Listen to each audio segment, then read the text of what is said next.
Hermanos amados, qué maravilloso. Otro día para celebrar a nuestro Señor Jesucristo en su palabra. Y quiero pedirles en esta ocasión que nos vayamos mentalizando en estas profecías maravillosas que fueron descritas en el Antiguo Testamento y también en el Nuevo Testamento sobre lo que nuestro Dios estaba haciendo en esta fecha que hoy día estamos celebrando. Ya nos estamos acercando cada vez más a la Navidad. Ya vimos la profecía que el Espíritu Santo puso en el corazón de Simeón el domingo pasado. Hoy día quiero llevarlos a otra extraordinaria profecía que, a pesar de que la conocemos muy bien y se ha repetido y hay villancicos al respecto, sigue siendo algo que cuando uno lo mira con más profundidad, algo sorprendente. Por eso, amados hermanos, hoy día quiero pedirles que ustedes busquen en Miqueas capítulo 5, y después vamos a ir a Mateo capítulo 2, donde también vamos a leer estos dos textos, pero busquen primero Miqueas capítulo 5, versículo 2. Y vamos a leer ahí entonces. Escuchemos este texto. Pero tú, Belén Efrata, pequeña para estar entre las familias de Judá, de ti me saldrá el que será Señor en Israel, y sus salidas son desde el principio, desde los días de la eternidad. Ellos le dijeron: en Belén de Judea, porque así está escrito por el profeta. Y tú, Belén, de la tierra de Judá, no eres la más pequeña entre los príncipes de Judá, porque de ti saldrá un guiador que apacentará a mi pueblo Israel. Para nosotros esta profecía es tan común que en realidad no nos llama mayormente la atención. De hecho, el significado de esta profecía se ha perdido. Todo lo trascendental de esta profecía se perdió con el famoso cuento de la Navidad que nos han contado desde hace mucho tiempo ya. Sin embargo, es, como digo, algo tan extraordinario que cuando nosotros nos detenemos a reflexionar sobre lo que Dios hizo en Belén, quedamos atónitos. Y por eso, hermanos amados, les quiero invitar que hoy día nosotros vayamos a este texto, reflexionemos profundamente aquí. Nuestro Padre Celestial, en su perfecta omnisciencia, preparó las cosas en forma tan perfecta y extraordinaria que es digno de reflexionar sobre lo que Él hizo cuando formó este peculiar pueblecito en el cual iba a nacer nuestro Señor y Redentor. Les invito a que oremos antes de profundizar en esta profecía. Padre bendito Dios, queremos agradecerte porque nuevamente nos has reunido en este día para abrir tus escrituras y seguir observando y meditando y reflexionando sobre todo lo que tú hiciste para que este día tan especial que vamos a celebrar el día 24 y 25 de este mes sucediese y realmente llegase a suceder el milagro de que tú, como Dios, ibas a traer al mundo un niño, el cual eventualmente iba a ser tu Hijo, el Redentor, el Cristo, el Mesías. Por eso, Padre, queremos ir a esta profecía y dejar que tu Espíritu Santo nos sorprenda con todo lo que sucedió ahí en Belén. Gracias, amado Dios, por todo. En el nombre de Jesús oramos. Amén. Belén. Belén, nosotros todos sabemos que significa casa de pan. Y curiosamente, ¿quién nació ahí? El pan que desciende del cielo. Y hay todo un significado con eso, pero ¿dónde comienza el relato de Belén? Curiosamente, en el Antiguo Testamento, en Génesis, se nos informa la primera vez de esta ciudad, de este lugar, de este Efrata, Belén. Y miren lo que pasó ahí. Lamentablemente fue algo muy triste, cómo nace, cómo aparece en el escenario este pueblito. Porque cuando yo venía de Padán Aram, se me murió Raquel en la tierra de Canaán, en el camino, como a media legua de tierra, viniendo a Efrata. Y la sepulté allí, en camino a Efrata, que es Belén. Claro, fue el momento en que nació Benjamín. Benjamín era de los hijos de Israel, el último que nació, el 12º.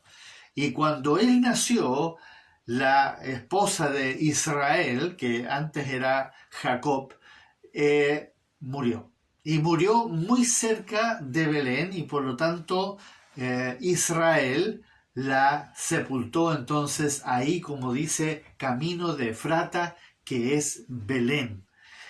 Efrata, el significado de Efrata en realidad es como decir otro nombre para Belén, pero la unión de los dos, Efrata-Belén, es para identificarlo de la otra ciudad que hay en Israel, que también se llama Belén. Hay dos Betlehem. Una es Efrata, Belén, y la otra es solamente Belén. Fue el momento entonces en que nació Benjamín, el 12º hijo de Israel. De ahí en adelante, amados hermanos, van a suceder varias cosas en Belén, pero especialmente lo que se relaciona con Ruth y Noemí. En el libro de Ruth y Noemí se va a mencionar mucho Belén, porque ahí se desarrolló algo muy particular, una profecía muy particular que está muy relacionada con lo que sucede en Pentecostés. ¿Sí? Nosotros cuando celebramos Pentecostés muchas veces hacemos referencias a lo que dice el libro de Ruth. Pero el siguiente suceso trascendental que se va a mencionar en el Antiguo Testamento está ahí en Primera de Samuel. Vamos a ese texto. Y David era hijo de aquel hombre efrateo de Belén de Judá, cuyo nombre era Isaí, el cual tenía 8 hijos. Y en el tiempo de Saúl, este hombre era viejo y de gran edad entre los hombres. Nuestro Creador soberano, se había propuesto levantar de este pueblo Efrata Belén al que iba a ser el rey más poderoso de Israel, que es justamente el rey David.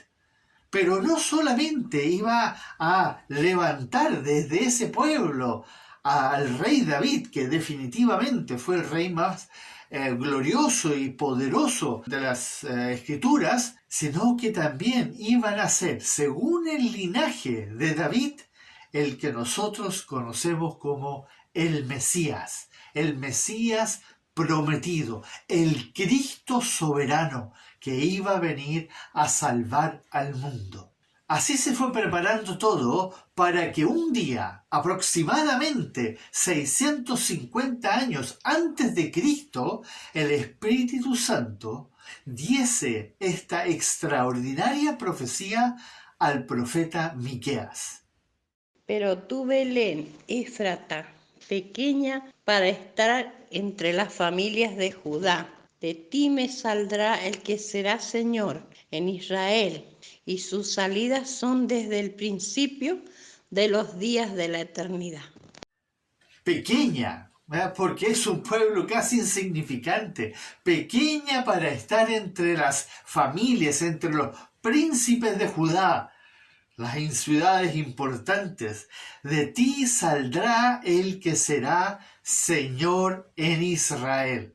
Si uno se pone a pensar y analiza esta profecía que tenemos acá y se pone a pensar lo que le debe haber pasado por la mente al profeta Miqueas cuando leyó lo que había escrito, cuando él leyó al final de la profecía lo que a él había escrito. Ahí dice, y sus salidas, refiriéndose al que será Señor de Israel, dice, sus salidas son desde el principio, desde los días de la eternidad. Sus salidas son desde el principio, desde los días de la eternidad. Pongan atención. Imagínense lo que le pasó al profeta Miqueas cuando él lee esta profecía que él había escrito. Generalmente nosotros creemos que los profetas sabían lo que estaba diciendo el Espíritu Santo y que para ellos estaba absolutamente claro el significado y todo lo que se les revelaba. Sin embargo, amados hermanos, ustedes no se pueden imaginar, pero por lo que dicen las Escrituras, que ellos en realidad no entendían. Sabían que estaban hablando de una profecía, de que algo iba a suceder, pero en realidad no lo entendían. Y mírenlo cómo lo explica muy claramente en Primera de Pedro. Los profetas que profetizaron de la gracia destinada a vosotros, inquirieron y diligentemente indagaron acerca de esta salvación, escudriñando qué persona y qué tiempo indicaba el Espíritu de Cristo que estaba en ellos, el cual anunciaba de antemano los sufrimientos de Cristo y las glorias que vendrían tras ellos. A esto se les reveló que no para sí mismos, sino para nosotros, administraban las cosas que ahora os son anunciadas por los que os han predicado el Evangelio por el Espíritu Santo enviado del cielo, cosas en las cuales anhelan mirar los ángeles. Con esta verdad nos damos cuenta que los profetas y los ángeles, como dice ahí, anhelaban entender y comprender lo que el Espíritu Santo les revelaba. Era todo un misterio. Y por eso Pablo va a escribir en Efesios, sobre todo, sobre el misterio. Que a él le fue revelado un misterio. Y ese misterio lo estamos entendiendo nosotros ahora que tenemos la palabra de nuestro Señor Jesucristo. Sin embargo, la cosa se pone aún más interesante cuando entendemos que durante los 650 años, los siguientes 650 años, desde que el profeta Miqueas hace esta profecía, Belén pasaría prácticamente al olvido. Y no se olviden, hermanos, que en un momento Israel es completamente borrado. Es invadido, es casi un desierto. Para que más tarde, mucho más tarde, volviesen del cautiverio y empezasen a reedificar Israel, principalmente Jerusalén. Pero los pueblos quedaron prácticamente devastados y desaparecidos. Entonces, por los siguientes 650 años, Belén no se va a mencionar más en la Biblia. Hasta que un día, de la nada, absolutamente de la nada, sucedió algo que no tenía ninguna razón de ser. Y esto es lo sorprendente. Aquí es donde empieza uno a sorprenderse de lo que Dios hizo en este pueblito. Belén ya había sido mencionado, ya había sucedido algo interesante con Ruth, después nace el rey David ahí, pero después Belén pasa completamente al olvido. Hasta que un día, hermanos amados, hasta que un día, de la nada, absolutamente de la nada, sucedió algo que no tenía ninguna razón de ser. Escuchen este texto. Aconteció en aquellos días que se promulgó un edicto de parte de Augusto César, que todo el mundo fuese empadronado. Este primer censo se hizo siendo Cirenio gobernador de Siria, e iban todos para ser empadronados, cada uno a su ciudad. El censo. El censo obligó a cada judío en Israel, porque el censo se iba a hacer en esta región, obligaba entonces a cada judío ir a la ciudad de donde procedía el patriarca de su linaje. Ellos procedían entonces de alguna familia. Y en este caso, José era de la familia de David. Y David había nacido en Belén, por lo tanto, él tenía que ir a Belén. Entiendo, amados hermanos, que esto no nos llama mayormente la atención, como les dije antes, ya que hemos escuchado tantas veces este relato de Belén, de lo que sucedió en Belén, que no es nada nuevo para nosotros.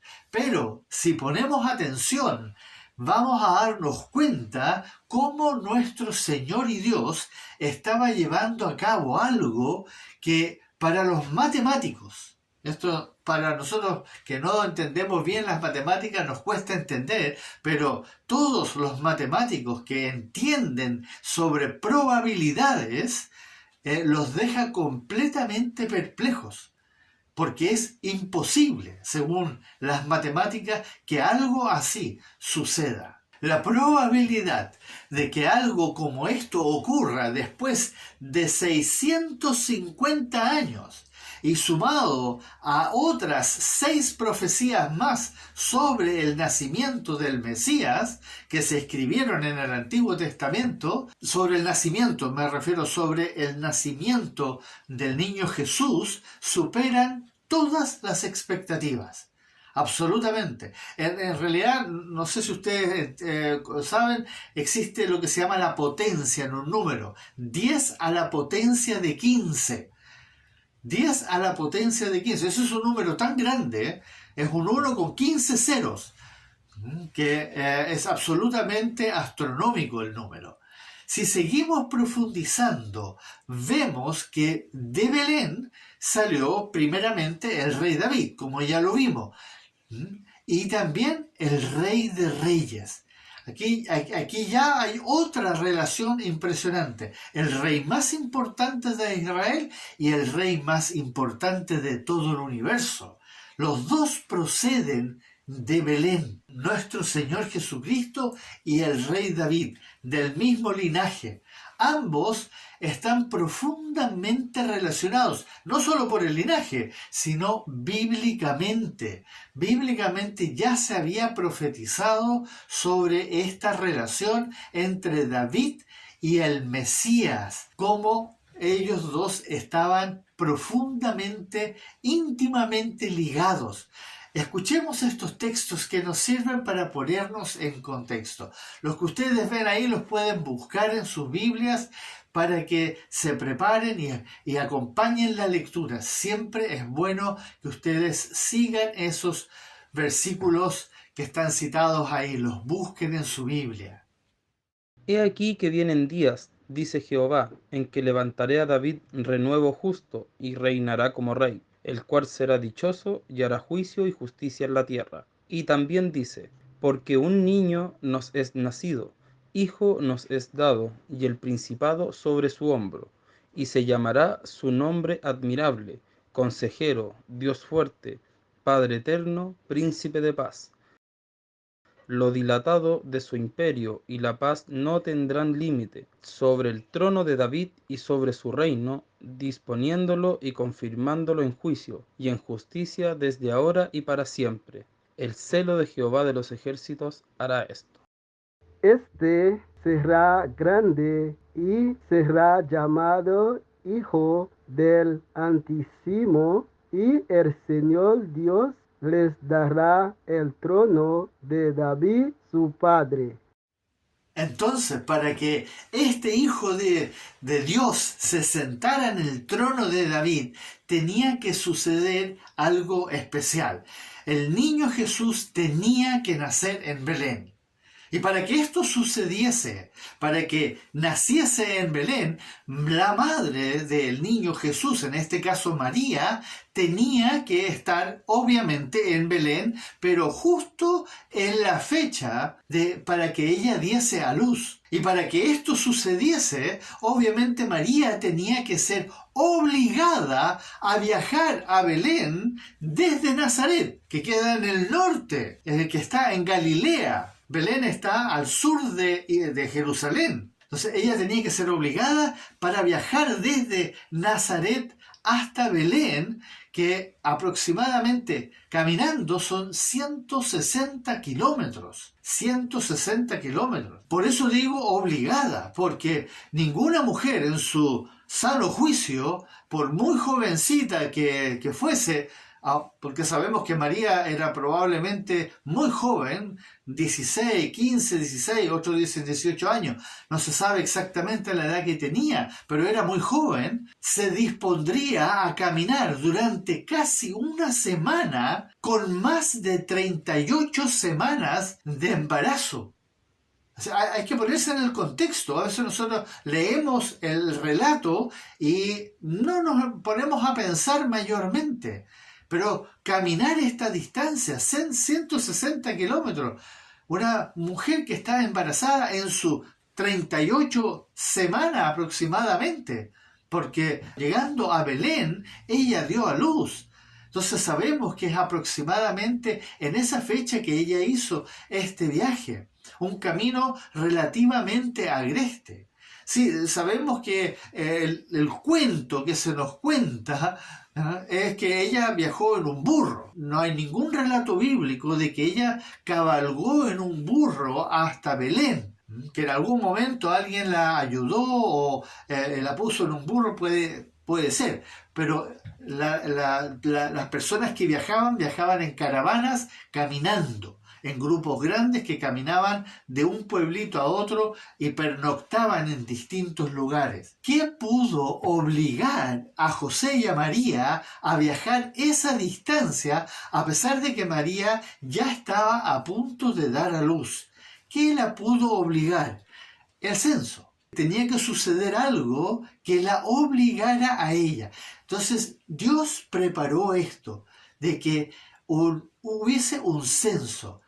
Y eso obligaba a que todos fuesen empadronados. Y tenían que ser empadronados en la ciudad familiar, como lo vimos anteriormente, de donde procedía el patriarca, el linaje del cual cada uno venía. Y en este caso José venía del linaje de David. Si se dieron cuenta, no solo es extraordinario que todo esto sucediese en el orden perfecto, en el tiempo perfecto, en el lugar perfecto, porque no nos olvidemos que no fue que casualmente María se encontraba o vivía en Belén. No, ella tuvo que viajar desde Nazaret toda esta distancia para ir. Y justo Augusto César decide hacer este censo. Y todo empieza a coincidir perfectamente para que se llevase a cabo este suceso extraordinario que el profeta Miqueas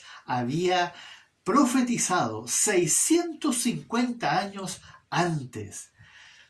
Y lo increíble es que aquí participaron personas que en realidad no tenían la más leve sospecha con respecto a esta profecía.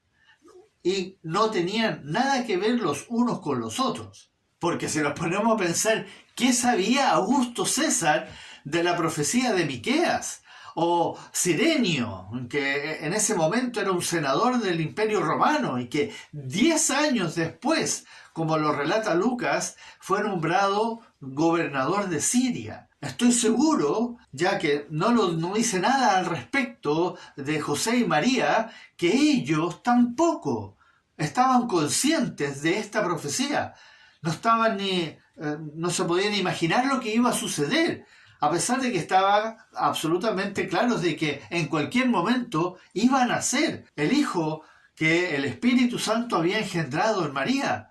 Eso lo sabían, pero no estaban pensando que iban a Belén para que sucediese lo que el ángel Gabriel les había revelado cuando María quedó esperando al niño Jesús. Cuando entendemos este absoluto control de nuestro Dios soberano, somos llevados a una certeza tan profunda en nuestro corazón de que Él está llevando a cabo todo a un final sublime y perfecto, aunque en el proceso de llevarlo a cabo sucedan cosas tan catastróficas y tan terribles y perversas como la muerte de su propio hijo en la cruz. Entonces, Él lo está llevando a cabo.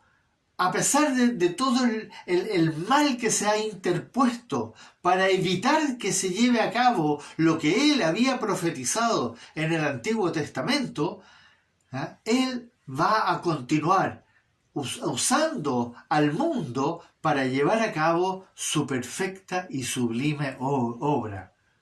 Por eso, amados hermanos, no nos desvelemos con lo que va o puede suceder, sino más bien maravillémonos, celebremos a nuestro Dios, a nuestro Señor Jesucristo, por todo lo que Él está, por todo lo que Él hizo y por todo lo que Él va a hacer. Celebrémosle. Por eso cuando recordamos esta celebración, no nos quedemos con el cuento de la Navidad.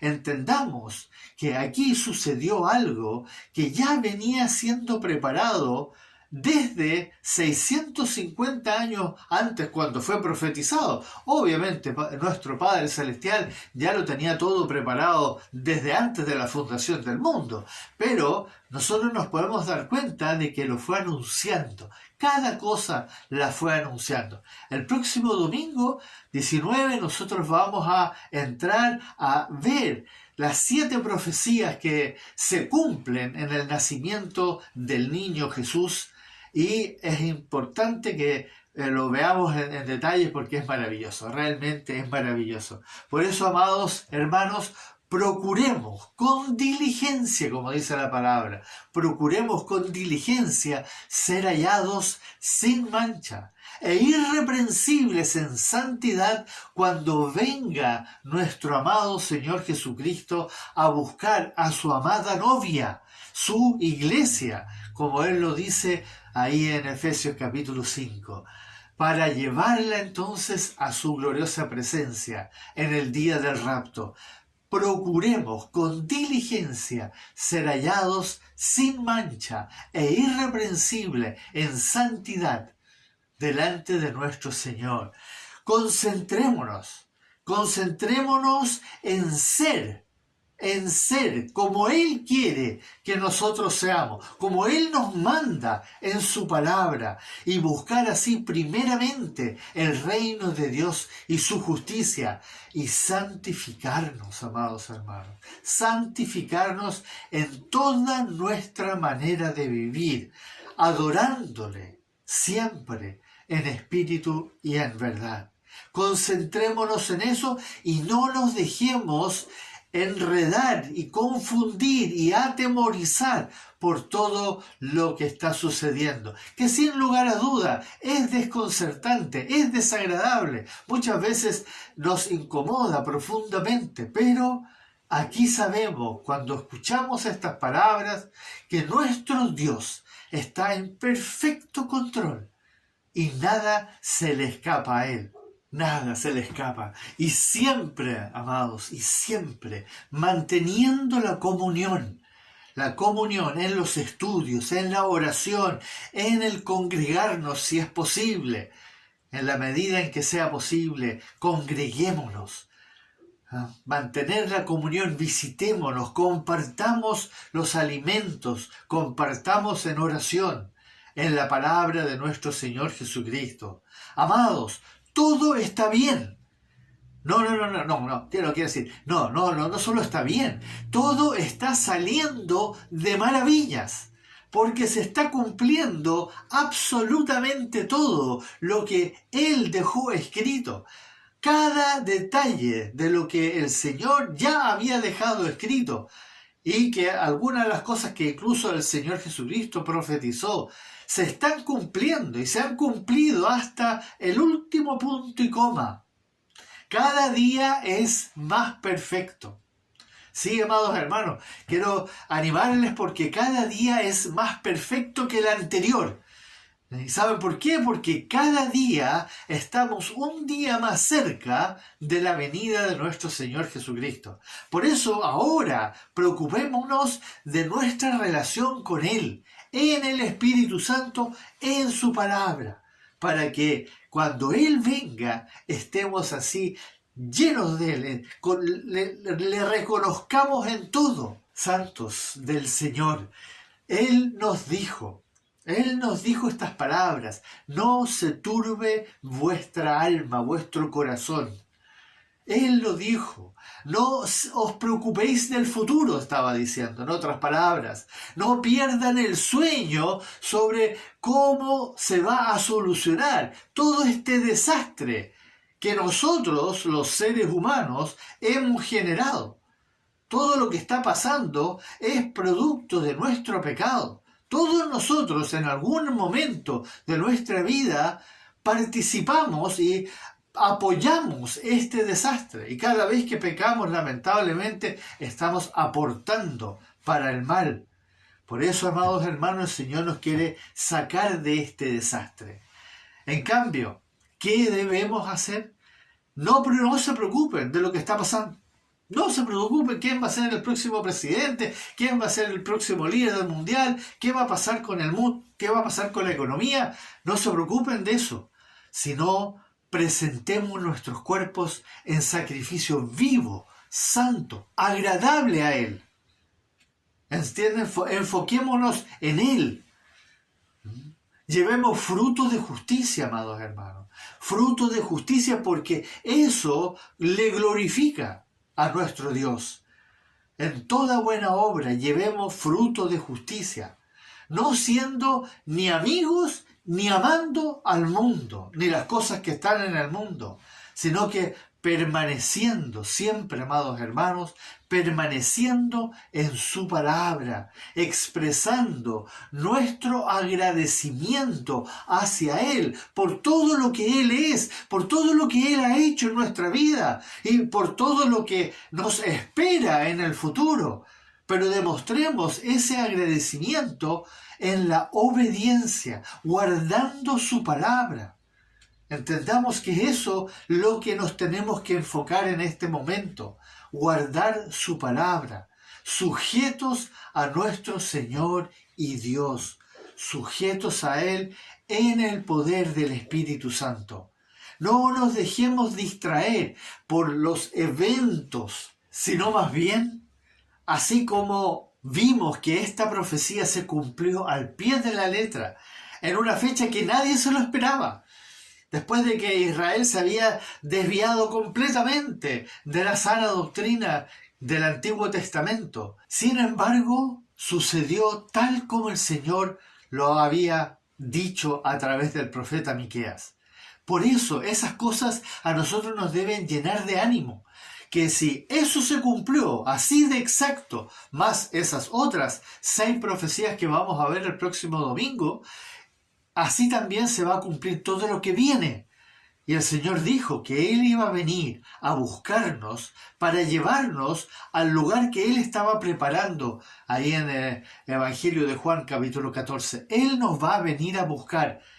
Él le dijo a su novia, a la iglesia de Filadelfia, que Él la iba a sacar del mundo para que no pasase por la tribulación. Y eso, hermanos amados, nos debe animar a nosotros a verdaderamente guardar su palabra, estas cosas que vimos, permanecer en su palabra, presentar nuestro cuerpo en sacrificio vivo, santo, agradable, adorarle en espíritu y en verdad. Busca aprender eso, busca entender su palabra, búscalo a Él, busca primeramente el reino de Dios y su justicia. El resto está en su control y está en perfecto control. A Él nadie lo va a distraer, nadie va a poder interrumpir lo que Él está llevando a cabo. Y eso se demostró con este hecho, que como lo vimos acá, fue absolutamente insólito, que 650 años después de que lo profetizara Miqueas, se cumpliese algo que en realidad, si uno se pone a pensar, era completamente imposible. Que una mujer embarazada viajara a esa distancia para tener a su hijo exactamente en el lugar donde Dios lo había profetizado.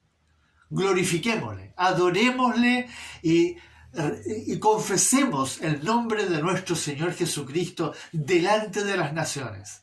Que el Señor nos ayude a serle fiel a Él. Oremos, amados hermanos. Bendito Señor, oh Dios eterno, gratitud hay en nuestro corazón, gratitud porque tú nos animas y nos alientas aún en tiempos difíciles, aún en tiempos confusos, donde el mundo está completamente convulsionado y más encima celebrando la Navidad con tantas locuras y cosas raras enfocados en ellos mismos, y no entendiendo lo extraordinario de este evento que tú llevaste a cabo cuando tú viniste a este mundo. Bendito Dios, te damos gracias porque nuevamente nos has refrescado la memoria y nos ayudas a darnos cuenta de tu absoluto control, de tu absoluta soberanía, de tu poder infinito. Y estamos agradecidos porque eso nos llena de ánimo para seguir adelante, a pesar de lo que suceda a nuestro alrededor. A ti, oh Dios eterno, siempre y únicamente a ti, sea la gloria y la honra y la alabanza, el poder, el imperio, todo el loor, en el nombre de tu Hijo Jesucristo, nuestro Señor y Salvador. Amén.